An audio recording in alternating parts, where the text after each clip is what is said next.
जी दोस्तों नमस्कार। चलिए जैसे हमने डिस्कस किया था वर्णमाला, और हमने वर्णमाला में पढ़ा था। हमने वर्णमाला में क्या डिस्कस किया था? हमने वर्णमाला में जो पिछले लेक्चर में डिस्कस किया था, पढ़ी थी हमने डेफिनेशन, वर्णमाला की क्या है परिभाषा। वर्णमाला की परिभाषा के बाद हमने वर्णमाला की जो संख्या है उससे संबंधित जो भी प्रश्न आते हैं उसको हमने डिस्कस किया था। उसके बाद हमने क्या किया था कि जो वर्ण के प्रकार पढ़े थे। वर्ण के प्रकार आपने क्या पढ़े थे? स्वर और व्यंजन पढ़े थे। ठीक, वर्ण के प्रकार क्या पढ़े थे आपने? स्वर और व्यंजन पढ़े थे। स्वर को हमने पढ़ा था कि जो है स्वतंत्र रूप से बोले जाने वाले वर्ण क्या कहलाते हैं? आपके स्वर कहलाते हैं। क्या कहलाते हैं? आपके स्वर कहलाते हैं। ठीक ना। उसमें आपने उदाहरण देखा था, आपके जो स्वर है आ ई उ ए अंगहा इत्यादि। ठीक है ना। आपके व्यंजन में क्या देखा था आपने? स्वर की सहायता से बोले जाने वाले वर्ण जो है व्यंजन कहलाते हैं। और उससे उदाहरण के क्रम में आपने क्या देखा था? जो आपकी मानक हिंदी वर्णमाला है जिसमें जो का वर्ग, प वर्ग, च वर्ग, ट वर्ग इत्यादि। ठीक, यहाँ तक आपने क्या है समझा था। ठीक है ना। आइए फिर हमने इसके बाद क्या डिस्कस किया था? स्वर का वर्गीकरण। किस पे थे हम? स्वर के वर्गीकरण पे। स्वर के वर्गीकरण पे जो है स्वर के वर्गीकरण के क्रम पे हम क्या देखते हैं? स्वर। ठीक है ना। वर्णमाला में स्वर देखते हैं। ठीक, स्वर पे भी क्या देखते हैं हम? क्या देखा था हमने? स्वर का वर्गीकरण। क्या देखा था? स्वर का वर्गीकरण। ठीक, स्वर के वर्गीकरण में आपको पता है कि हमने 4 आधारों पे जो है स्वर का वर्गीकरण डिस्कस किया था। कौन कौन से आधारों पे डिस्कस किया था? एक था आपका पहला उत्पत्ति के आधार पे या रचना के आधार पे जो है स्वर का वर्गीकरण। ठीक है ना। दूसरा हमने देखा था कि मात्रा या उच्चारण काल के आधार पे स्वर का वर्गीकरण। तीसरा हमने देखा था आपके कि जीभ के प्रयोग के आधार पे। ठीक है ना। जीभ का कैसे उन वर्णों को उच्चारण में जीभ का प्रयोग कैसे किया जाता है, किस भाग से किया जाता है। ठीक है ना। अग्र भाग से किया जाता है, मध्य भाग से किया जाता है, या पश्च भाग से किया जाता है, इसको हमने डिस्कस किया था। ठीक, इसके बाद हमने क्या देखा था कि ये हमारे जो है हमने 3 प्रकार से डिस्कस किया है, जो 3 वर्गीकरण। ठीक, इसके बाद हमारा एक शेष क्या बचता है कि होठों की स्थिति या होठों की आकृति के आधार पर वर्गीकरण। ठीक, इसको हमको डिस्कस करना है आज। ठीक, हम देखते हैं आज की होठों की स्थिति के आधार पर वर्गीकरण क्या था। ठीक, तो हमने क्या देखा था? इसके पहले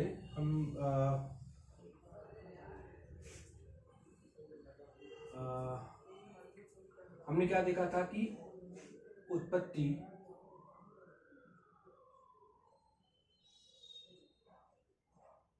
यह रचना आधार पर। ठीक है ना। उत्पत्ति या रचना के आधार पे वर्गीकरण देखा था हमने। ठीक, उत्पत्ति रचना के आधार पे वर्गीकरण के बाद हमने क्या देखा था? आपका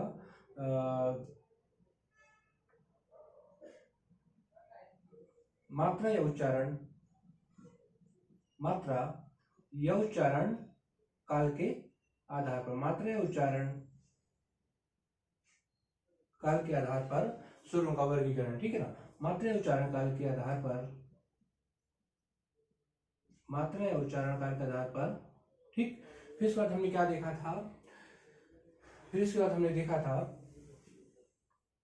जीभ के प्रयोग के आधार पे। ठीक है ना। किसके आधार पे? जीभ के प्रयोग के आधार पे कैसे कैसे जीभ के प्रयोग के आधार पे कैसे वर्ण उच्चारित किए जाते हैं, इसको हमने डिस्कस किया था जीभ के प्रयोग के आधार पर। ठीक, जीभ के प्रयोग के आधार पर। ठीक, फिर इसके बाद आपको पता है कि हमने क्या यहाँ तक हमारा क्या हुआ था?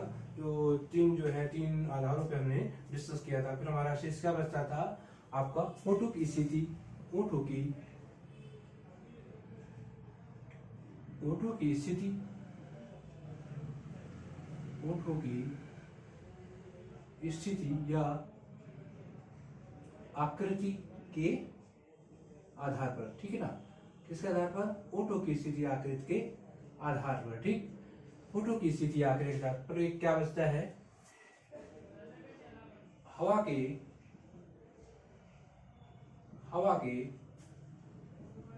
क्या है? हवा के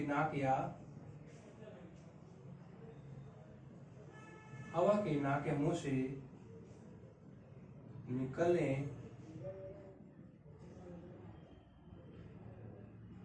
के आधार पर। ठीक, इस पर हम क्या डिस्कस करते हैं? हवा के मुंह या नाक से निकलने के आधार पर। ठीक, तो हमने क्या देखा, स्वर के वर्गीकरण के अंदर हमने क्या देखा कि उत्पत्ति और रचना के आधार पे स्वर का वर्गीकरण। उत्पत्ति रचना के आधार पर जैसे आपको पता है कि हमने क्या देखा था, 2 प्रकारों में देखा था। 2 प्रकार से कैसे, क्या, एक क्या देखा था हमने, मूल स्वर, और एक क्या देखा था हमने, संयुक्त स्वर। ठीक, मूल स्वर में जब मूल स्वर की बात आती है तो मूल स्वर हमने डिस्कस किया था कि जिनकी रचना मौलिक रूप से हुई है, कि जितनी रचना या उच्चारण में जो है अन्य वर्ण या वर्णों का जो है, या जिनके जो है जो उनकी जो है सहायता नहीं ली जाती है ना, उन जो उच्चारण में जो उनके वर्णों की आवश्यकता नहीं होती, उनको जो है मौलिक या मूल जो है वर्ण कहते हैं। ठीक, मूल वर्ण हमने क्या देखा था, आपका क्या देखा था मूल वर्ण में, हमने क्या देखा था, आ ई ऊ देखा था। क्या देखा था, आ ई ऊ देखा था। उदाहरण हमने क्या देखा था, आ ई ऊ जो आपके जो मानक हिंदी वर्णमाला है उसमें जो हमारे वर्ण है ना, स्वर के जो वर्ण है आ ई ऊ जो हमारे क्या है, मूल वर्ण है। मतलब ये जो मौलिक है, ये स्वतः बने हैं, इनके उच्चारण में हमें किसी अन्य वर्ण की आवश्यकता नहीं होती है, बल्कि इनके जो है, इनके माध्यम से जो है जो अन्य वर्ण बनते हैं, जो हमारे संयुक्त वर्ण है, हमारे आई मूल स्वर के माध्यम से ही बनते हैं। ठीक है ना, बल्कि और ये जो है इनके जो निर्माण में, रचना में हमारी जो किसी वर्ण की आवश्यकता नहीं होती। ठीक, तो हमने क्या पढ़ा था, उत्पत्ति में। ठीक, उत्पत्ति में हमने मूल स्वर पढ़ लिए। ठीक, उसके बाद हमने क्या पढ़ा था, आपका जो है संयुक्त स्वर। संयुक्त स्वर में क्या है कि जैसे आप नाम से हमने देखा था कि संयुक्त स्वर नाम से ही स्पष्ट है कि जो है जो कई वर्णों के मिलने से बनते हैं, या जो मूल वर्णों के जो है सहायता से जो है ठीक निर्मित होते हैं, उनको क्या कहते हैं, हम संयुक्त स्वर कहते हैं। संयुक्त स्वर में हमारे क्या है, जो एग्जाम्पल हमने क्या देखा था, आ ई ऊ के अलावा हमने क्या देखा था, आ, ठीक है ना, ई ऊ, ठीक, ए ओ इत्यादि लिखा था। क्या देखा था हमने, आ ई ऊ ए ओ इत्यादि। ये हमारे क्या हो गए, ये हमारे क्या हो गए, जो है संयुक्त स्वर के जो हमारे उदाहरण हो गए। ठीक है ना, हमारे प्रश्न में क्या पूछता है, अगर संयुक्त स्वर क्या है, या इनमें से जो है आप संयुक्त स्वर पहचाने, ABC, ठीक, ABCD जो ऑप्शन देता है, इनमें से अगर इनमें से जो हमारे जो वर्ण मिलते हैं, हमारे क्या है, संयुक्त स्वर हो गए। और ये बहुत ही महत्वपूर्ण जो है प्रश्न पूछा गया है या पूछे जाते हैं। ठीक है ना, पूछे जाते हैं, आपके जो है विगत परीक्षाओं में महत्वपूर्ण प्रश्न रहे हैं। ठीक है ना, तो हमको यहाँ से देखना है। ठीक, जब बात आती है, हमने देखा था कि संयुक्त स्वर में ही क्या, तो संयुक्त स्वर में हमने फिर दो भागों में देखा था, क्या, एक मूल दीर्घ स्वर और एक क्या देखा था हमने, संधि स्वर। ठीक, मूल दीर्घ स्वर में हमने क्या देखा था कि जो हमारे ये वाला पार्ट है, ठीक, ये वाला पार्ट हमारा जो है मूल दीर्घ स्वर, हमने इसको समझा था। ठीक, मूल दीर्घ स्वर, ठीक है ना, मूल दीर्घ स्वर जो है कि जो मूल स्वर है हमारे मूल स्वर से बने हैं। मात्रा और जो है जैसे आ से हो गया आ, ई से हो गया ई, ऊ से हो गया ऊ, है ना।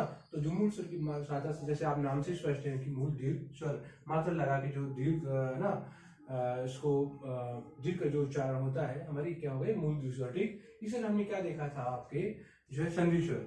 संधि स्वर में हमने क्या डिस्कस किया था कि जो मूल स्वर की मदद से जो है ना, ये वर्ड जो है बने हैं, इनको संधि स्वर कहते हैं। संधि स्वर में क्या था कि जो है हमारे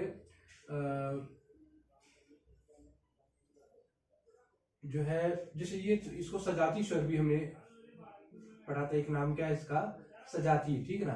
और इसका क्या है, इसका हमने क्या पढ़ा था, संधि स्वर, संधि स्वर। और एक नाम क्या पढ़ा था हमने, विजाती, ठीक, विजाती। ठीक, इसमें क्या था, पढ़ा था कि अ प्लस आ इक्वल टू आ, ठीक है। ई और ई मिलके ई बनते हैं, ऊ और ऊ मिलके ऊ बनते हैं, ठीक है ना। तो मतलब जो समान वर्ण है, समान वर्ण मिलके जो है ये बनते हैं। इसी केस में क्या था, ये असमान वर्ण है जो, ठीक है ना, वो मिलकर जो हमारे विजाती स्वर बनते हैं, जो कि नाम से स्पष्ट है आपका। ठीक है, तो नाम से स्पष्ट है आपका। तो जैसे आ प्लस जो है आ प्लस ई हो गया, ए हो गया, ठीक है ना। ए प्लस आ हो गया, ए हो गया, ठीक।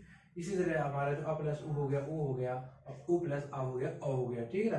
तो कैसे था, इसको हमने जो पिछले लेक्चर में हम जो इसको डिस्कस कर चुके हैं, और उम्मीद करते हैं कि आपने इसके क्वेश्चन भी सॉल्व किए होंगे, ठीक है ना। चलिए, फिर हमने क्या देखा था, मात्रा उच्चारण काल के आधार पर बात हुई थी। तो मात्रा उच्चारण काल के आधार पर हमने देखा था कि 3 प्रकार से होते हैं आपके, ह्रस्व स्वर होते हैं, दीर्घ स्वर होते हैं, और प्लुश स्वर होते हैं, ठीक। जिनके उच्चारण में एक मात्रा का है, जिनके उच्चारण में कम समय लगता है, उसको क्या कहते हैं, हम ह्रस्व स्वर कहते हैं, ठीक। वहीं पे क्या होता है आपका, जिनके उच्चारण में दीर्घ स्वरीय मात्रा बड़ी मात्रा का जो है जिसको लगाते हैं जिसमें, उसको क्या कहते हैं हम कि दीर्घ स्वर कहते हैं। और प्लुस स्वर जो है जिसमें दीर्घ स्वर से भी ज़्यादा समय उच्चारण में लगता है, ठीक ना, उसको हम क्या कहते हैं, प्लुस स्वर की संज्ञा दी है। ठीक, ह्रस्व स्वर में आपने एग्जाम्पल क्या देखा था कि हमारे जो यही एग्जाम्पल है हमारे आई यू और री हमारे क्या है ह्रस्व स्वर में आ गए। ठीक, दीर्घ स्वर में हमारे क्या हो गए, बाकी के जो हमारे हैं वो हमारे दीर्घ स्वर में आते हैं, ठीक है ना। और हमारे क्या फिर प्लुस स्वर में हमारे क्या हो गए, जैसे हमने पढ़ा था प्लुस स्वर का कि क्या पढ़ा था प्लुस स्वर का कि जैसे हमने ये लिखते हैं हम ठीक राम, ठीक, किसी को उच्चारण या जो है किसी को बुलाने में, ठीक है ना, उच्चारण राम करके, ठीक, ऐसे जब हम उच्चारित करते हैं जो ज़्यादा समय का लगता है, हालांकि इसका जो है हमारी वर्णमाला में कोई वर्णन नहीं है, ठीक है ना, पर फिर भी जो है परीक्षाओं में पूछा गया है, पूछता है, इसलिए हमने इसको डिस्कस किया था या समझा था। ठीक है, तो चलिए इसको समझने के बाद हमने जो है हमने एग्जाम्पल देखा है, इसको समझा, ठीक, कि जीव के प्रयोग के आधार पे, तो जीव के प्रयोग के आधार पे बात जब आती है तो फिर हमने क्या देखा था, अग्रभाग, मध्य भाग और पश्च भाग। क्या देखा था, अग्रभाग, मध्य भाग और पश्च भाग देखा था। उसमें हमने देखा था कि जीव के अग्रभाग से कौन सा वर्ण प्रयोग किया जाता है, उच्चारित किया जाता है, जीव के मध्य भाग से कौन सा कौन सा वर्ण उच्चारित किया जाता है, और जीव के पश्च भाग से कौन सा वर्ण उच्चारित किया जाता है। ठीक ना, आपने क्या देखा था कि जीव के जो है ये जीव जैसे ये हो गया आपकी जीव, तो आपके यहाँ से कौन सा वर्ण उच्चारित किया जाता है, मध्य भाग से कौन सा वर्ण उच्चारित किया जाता है, और आपके पश्च भाग से जो है कौन सा वर्ण उच्चारित किया जाता है। तो हमने इसमें क्या देखा था हमने इसमें क्या डिस्कस किया था कि जीव के जो है अग्रभाग से हमारा क्या है ई है ना, ए और ए। ठीक, आप उच्चारित करके स्वयं से देखिए, स्वयं से प्रयोग करिए, ई ए। ठीक है ना, जिसमें आपका जो जीव का अगला भाग जो है प्रयोग में आता है या उच्चारण में आता है। ठीक है ना, ई, फिर इसमें जब इस आ, ठीक, आ जो अ इसमें जो है आपका मध्य भाग जो है, ठीक, मध्य भाग जो है प्रयोग करना पड़ता है, उसके माध्यम से हम उच्चारित करते हैं। ठीक, फिर इसके बाद क्या हो गया हमारा पश्च भाग, तो हमारे उसमें क्या हो गया आ, ठीक, उ ओ और अ। ठीक, क्या हो गए अ उ और अ। तो हमने जो है प्रश्नार्थ का प्रयोग किया इसे उच्चारण के लिए। ठीक, तो हमने देखा कि हमारे जो है जीव के प्रयोग के आधार पर 3 प्रकारों से हमने पढ़ा। और जैसे हमारा प्रश्न बनता है कि पश्च जो मध्य हमारे मध्य भाग जो ऐसे वर्णन कौन है, मध्य स्वर कौन है हमारा, तो जिसका ऑप्शन हमारा ए होगा। ठीक, हमने अग्रस्वर हम अग्रस्वर पढ़ेंगे, प्रश्न आता है कि अग्रस्वर कौन सा, तो आपने देखा कि ई ए है। ठीक, इसको याद रखने की जरूरत नहीं है, आप इसको प्रयोग करके देखें, आपको समझ में आ जाएगा, कोई कंफ्यूजन नहीं रहेगी। ठीक है ना, फिर आपको पश्च भाग से जैसा आपको दिखता ही है। ठीक, तो आप क्या देखेंगे कि आ उ ओ। ठीक है ना, ये सब जो है अब इसके क्वेश्चन लगाएं। ठीक, जो क्वेश्चन लगाएंगे तो आपको थोड़ा सा जो कंफ्यूजन है या कहीं भी जो क्वेश्चन में आप जो फंसने वाली स्थिति रहती है तो वो क्लियर होगी। ठीक है ना, मेरा क्वेश्चन लगाया क्या है कि खाली क्लास लेने से जो है ये समझ में नहीं आने वाला। ठीक, प्रश्न लगाना आने वाला, आप प्रीवियस प्रश्न लगाएं, ऑब्जेक्टिव प्रश्न लगाएं और फिर इसको बताएं, और जो भी डाउट हमको बताएं, ठीक है ना, उसको हम क्लियर करेंगे। ठीक, तो ये हमारा क्या हो गया जीव के प्रयोग के आधार पे। ठीक है दोस्तों, जब जीव के प्रयोग के आधार पर हमने क्या वर्णन किया, फिर बात क्या आती है कि ओठों की स्थिति आकार के आधार पे। ठीक, आप जो नाम से स्पष्ट देख रहे होंगे, आपको स्पष्ट हो रहा होगा, क्लियर हो रहा होगा, ओठों की स्थिति आकृति कि ओठ की जो कोई भी वर्ण हमारा जो उच्चारित करते समय, जो स्वर उच्चारित करते समय ओठों की स्थिति कैसे बनती है, ठीक ना, उसकी जो आकृति कैसे बनती है, उसको हमने जो है उसके आधार पर वर्णन किया कि किस वर्ण को उच्चारण में कैसी आकृति बनती है। ठीक है ना, किस वर्ण को उच्चारण में कैसी आकृति बनती है, इसको हम समझेंगे। ठीक, उसके आधार पर हमने उसको वर्गीकृत किया। ओठों की स्थिति के आधार पर जब बात आती है, ओठों की स्थिति के आधार पे, ओठों की आकृति के आधार पे, तो हमने देखा 2 आधारों पे हमने जो है वर्णन किया इसका, एक आवृत्ति, ठीक, एक अनावृत्ति। ठीक है ना, मतलब जो है कि जब ओठों के जो उसको उच्चारण करते समय हमारे जो स्थिति जो है गोलाकार होती है, ठीक है ना, और एक जब कुछ वर्णों के उच्चारण के हमारे गोलाकार स्थिति नहीं होती है, ठीक है ना, उसको हमने दो आधारों पे वर्णन किया। जैसे आप इसको उदाहरण से समझिए, इसमें क्या है कि वृत्ताकार या अनावृत्ताकार। ठीक है ना, वृत्ताकार, जैसे वृत्ताकार का आकृति जैसे क्या है, आप देखेंगे कि जिसको उच्चारण में हमारे जो है ओठों की जो आकृति है, ओठों की आकृति गोलाकार होती है। ठीक, गोलाकार होती है, कितनी हो कैसी होती है, गोलाकार। गोलाकार मतलब कैसी होती है, जैसे आप क्या देखेंगे ओ ओ ओ औ, ठीक ना, ऊ ऊ, ठीक, ओ औ ऊ, ठीक। ये जो है आपके जो है क्या है ओ ओ, ठीक, आओ, ठीक, ऊ ऊ। तो जो हमारे होंठ है ना, आप देख रहे हो होंठ है पर एक गोलाकारी सी बनती है, उच्चारण में गोलाकारी सी बनती है आपके होंठ की, ओ ओ औ ऊ ऊ, ठीक। तो ये हमारी क्या है होठों की सिर पे अगर प्रश्न बनता है होठों के साथ में कौन से वर्ण हमारे ओ औ ऊ, ठीक। फिर इसके बारे में हमारे पास क्या है कि गोलाकार, ठीक है ना, जो वृत्ताकार, ठीक। फिर हमारे क्या है कि जो वृत्ताकार नहीं होते या गोलाकार नहीं होते, ठीक ना, ठीक, अनावृत्त का जो है ना, उसको भी हमने किस आधार पर वर्णित किया है, हमारे कौन से वर्ण बचते हैं आपके अ, ठीक है ना, आ, ठीक, ई, ठीक, ए, ठीक, इत्यादि, ठीक है ना। तो जो हमारे जो है दो आधारों पे हमने देखा कि जिसमें हमारे होठों की स्थिति ओ गोलाकार होती है और जिस वृत्ताकार होती है, जिसमें हमारे होठों की स्थिति गोलाकार नहीं होती है, ठीक है ना, जैसे आ ई, ठीक। आप देखेंगे इसमें होठ का प्रयोग नहीं होता है, होठों की स्थिति जो है वो चलती नहीं है, या वृत्ताकार नहीं होती है, गोलाकार नहीं होती है, ठीक है ना। तो हमने क्या है इस आधार पे जो है इसका वर्णन किया कि होठों की स्थिति, होठों की आकृति कैसे होती है, ठीक है ना। इसके बाद हम क्या देखेंगे, एक हमारा क्या होता है कि हवा की नाक के मुंह से निकलने का रात पे, ठीक, हवा के नाक के मुंह से निकलने का रात हमारे जो है कैसे वर्ण है, ठीक, कौन कौन से वर्ण है, ठीक। तो हमारे इसमें क्या आते हैं अनुनासिक, ठीक, एक क्या होता है निरानुनासिक, निरानुनासिक, ठीक, निरानुनासिक है मौखिक, ठीक, इसको क्या कहते हैं मौखिक भी कहते हैं, क्या कहते हैं मौखिक भी कहते हैं। तो निरानुनासिक में क्या है कि जिसमें जो है सीधे मुंह से उच्चारण मुंह से हवा निकलती है, ये नाक से उच्चारण नहीं होता है, उसको क्या कहते हैं हम निरानुनासिक कहते हैं, ये मौखिक स्वर कहते हैं। कैसे हमारे जो होते हैं जैसे आ हो गया, ठीक है ना, आ हो गया, ठीक, इत्यादि जो हो गए हमारे निरानुनासिक मौखिक स्वर कहलाते हैं। वहीं पे क्या होता है अनुनासिक, जिनके उच्चारण में हमको जो है हमारे जो नाक से जो मतलब हवा निकलती है, नाक का प्रयोग करते हैं, ठीक है ना, जैसे हो गया आपका है ना, ठीक है ना, ठीक। तो जो ऐसे वर्ण है आपके जो चंद्र बिंदी या बिंदी वाले जो वर्ण होते हैं आपके अनुनासिक कहलाते हैं, अनुनासिक, जो कि आपको नाम से ही स्पष्ट है, क्या है अनुनासिक स्वर, ठीक, जो कि आपको क्या है नाम से, जैसे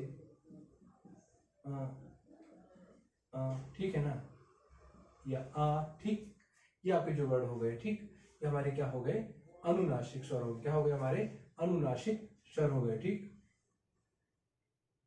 ठीक है ना, ये हमारे क्या हो गए अनुनासिक स्वर हो गए, ठीक। तो हमने यहाँ पे समझा, यहाँ पे हमने देखा कि निरानुनासिक स्वर या मौखिक स्वर का हमारी क्या है, और जिनसे जो है मुझे जो उच्चारित किए जाते हैं, नाक का प्रयोग नहीं किया जाता है, ये मुँह से हवा निकलती है, वहीं पे क्या है कि अनुनासिक स्वर क्या कहलाते हैं कि जिनके उच्चारण में हमारे जो है नाक का प्रयोग किया जाता है, नाक से हवा निकलती है, उसको क्या है हम क्या कहते हैं अनुनासिक स्वर कहते हैं, ठीक है ना। इस तरह हमारा हो गया हवा के नाक के मुँह से निकलने का राग, ठीक।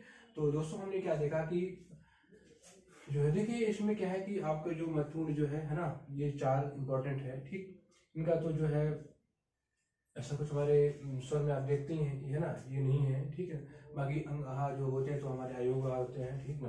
तो फिर भी क्या है कि जो प्रश्न बनता है पूछता है तो हमने इसको डिस्कस किया है, ठीक है दोस्तों। तो हमने क्या देखा कि जो भिन्न जो आधारों पे हमने इसको स्वर के वर्गीकरण को डिस्कस किया, और जो यहाँ से क्वेश्चन बनते हैं बहुत इंपॉर्टेंट क्वेश्चन बनते हैं, इसलिए आपको जो कोई समझे, और थोड़ा सा आपको टफ लगेगा, है ना, पर इसको आप पढ़ेंगे, रिवाइज करेंगे और इसके प्रश्न सॉल्व करेंगे तो बहुत ही आसान लगने वाला है, बहुत ही इजी लगने वाला है। और हमने पूरा प्रयास किया है इसको कि आपको बहुत ही आसान तरीके से जो सॉल्व करवाएं। आगे हम क्या करेंगे कि इसके जो भी क्वेश्चन है और जो भी क्वेश्चन आए हुए हैं विगत वर्षों से, इसको क्रमशः जो हम इसको सॉल्व करेंगे, ठीक है ना। तो उसमें जो है आपके जो है और क्वेश्चन आंसर जो फॉर्म में, ठीक है ना, आपसे पूछा जाएगा, ठीक, आप बताएं, गेस करके बताएं, और उसको फिर जो है हम क्रम से सॉल्व करेंगे, देखेंगे कि कौन से क्वेश्चन हमारे कैसे आ रहे हैं और कौन से क्वेश्चन कहाँ पे हम फंस रहे हैं, ठीक है ना, कहाँ पे प्रॉब्लम जा रही है, कहाँ पे क्या है सही जा रहा है, ठीक है ना। तो इस आधार पे हम जो है पूरा देखेंगे, ठीक दोस्तों। हमारा क्या हो गया कि इस स्वर का वर्गीकरण यहाँ से कंप्लीट होता है, और नेक्स्ट लेक्चर पे हम क्या देखेंगे अपना व्यंजनों का वर्गीकरण, ठीक। व्यंजनों का वर्गीकरण जो भिन्न आधारों पे हमारे जो उच्चारण के जो मतलब भिन्न आधार पे जो वर्गीकरण होता है, जैसे आपके जो स्पर्श व्यंजन हो गए, ठीक, आपके जो हो गए उष्ण व्यंजन हो गए, आपके जो संयुक्त व्यंजन हो गए, आपके जो द्विगुण व्यंजन हो गए, इन सब जो आधारों पे हमारे जो प्रश्न बनते हैं व्यंजन में, ठीक, उनको हम डिस्कस करेंगे, ठीक है ना। उसको हम क्या है, और उससे संबंधित जो क्वेश्चन है उससे संबंधित जो प्रश्न है उसको हम जो है नेक्स्ट लेक्चर पे डिस्कस करेंगे। तब तक क्या करें आप, ये जो स्वर का है, स्वर के डेफिनेशन, स्वर के जो आपकी वर्णमाला की जो संख्या है और जो हमारे स्वर का वर्गीकरण है, ठीक ना, इससे संबंधित जो भी प्रश्न है आप प्रीवियस क्वेश्चन जो है आप इसको सॉल्व करें, ठीक है ना। इससे जो है आपकी जो कंफ्यूजन जो है दूर होगी, ठीक। तो ये हमारा जो है आज से क्या होता है, अपना स्वर का जो वर्गीकरण है हमारा जो ये कंप्लीट होता है, ठीक है ना। तो फिर जो हम मिलते हैं नेक्स्ट लेक्चर पे व्यंजन के वर्गीकरण के साथ। चलिए दोस्तों, ठीक, थैंक यू।